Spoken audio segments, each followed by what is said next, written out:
Xumdon polikistoz sindromi asosan vazni bor ayollarda, endi ortiqcha vaznli ayollarda yokida ovqatlanish rejimi buzilgan yoki juda ham kech uxlaydigan, kam harakat ayollarda uchrab turadi. Buni ko'pchilik doktorlar ham, bemorlar ham dori bilan davolashga harakat qilishadi.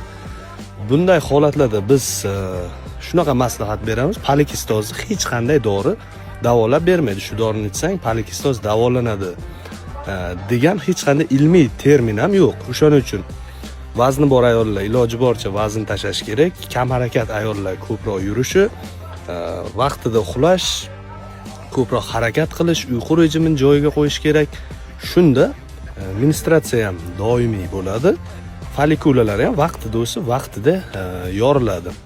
Shuning uchun hech qanday bunaqa holatlarda dori preparatlarni qabul qilishni maslahat bermaymiz. O'zini o'zgartirish kerak.